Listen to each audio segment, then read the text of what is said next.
क्यों भाई? एक बार फिर ध्रुव ने साबित कर दिया कि वो पिछले 3 सालों से शून्य था, शून्य है और आगे भी शून्य ही रहेगा। गलती से हीरो बन गया था छोटी सी उम्र में। हाँ भाई, हमारे शौर्य दल के जांबाज लीडर हरेंद्र उसके पिता है। अगर ऐसा ना होता तो हम लोगों ने इसे कब का मैसेडोरिया से बाहर फेंक दिया होता। ध्रुव 11 साल की उम्र में शून्य रैंक से एकलव्य रैंक पर आ गया था, लेकिन अब उसके पास 3 सितारों के अलावा कुछ भी नहीं था। शौर्य दल के नेता का बेटा होने के नाते वो कुछ नहीं कर पा रहा था। निराश ध्रुव जैसे ही शौर्य महल पहुंचा तो वहां बिना बताए लारा आ गई। मुझे पता चला कि ध्रुव इस साल भी अपनी शक्तियों को नहीं बढ़ा पाया, इसलिए मैं ध्रुव के लिए खास चीज लेकर आई हूँ। लारा ध्रुव की मंगेतर थी।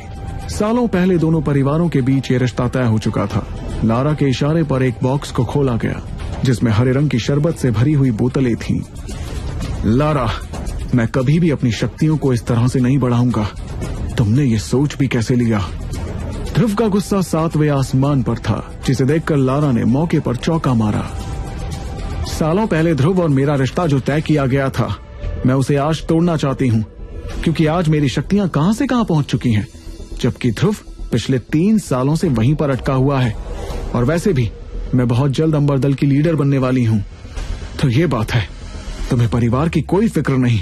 तुम्हारे सिर पर तो सिर्फ सबसे शक्तिशाली बनने का जुनून सवार है। तो मैं कैसे रिश्ता जोड़ लूं? वरना मेरे पास एक तरीका है जिससे हम इस रिश्ते का फैसला कर सकते हैं। लारा ने जैसे ही अपनी शर्त सबके सामने रखी, शौर्य महल में एक सन्नाटा छा गया और सभी की नजरें ध्रुव के जवाब का इंतजार करने लगी। क्या थी लारा की शर्त? क्या ध्रुव कभी वो शर्त मानेगा? आखिर किस वजह से ध्रुव की शक्तियां पिछले 3 सालों से आगे नहीं बढ़ पा रही? तोहफे में क्या लाई थी लारा जिसे देखकर ध्रुव भड़क उठा? क्या ध्रुव फिर कभी एकलव्य रैंक हासिल कर पाएगा? पर कैसे? लारा द्वारा की गई बेइज्जती का कैसे देगा ध्रुव मुंह तोड़ जवाब? इस जंग में किसकी होगी जीत और किसकी होगी हार, ये अभी जानने के लिए क्लिक प्ले नाउ और सुनिए ध्रुव की कहानी सुपर योद्धा, ओनली ऑन पॉकेट FM।